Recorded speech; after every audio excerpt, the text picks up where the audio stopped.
Rio de জেনেইরোর সকালের রোদে একে একে জড়ো হল ব্রাজিল স্কোয়াড।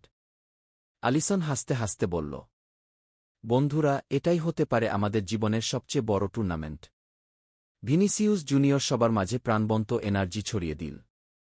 আমাদের কাঁধে শুধু দেশের পতাকা নয়, কোটি মানুষের স্বপ্নও।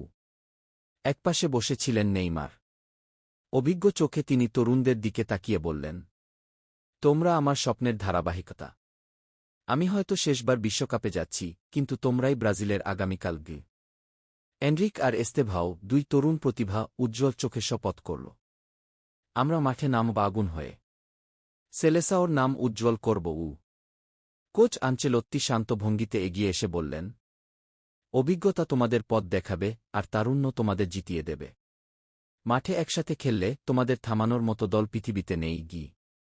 লকার রুম ভরে গেল একটাই স্লোগানে, সেলেসাও সেলেসাও চ্যাম্পিয়ন।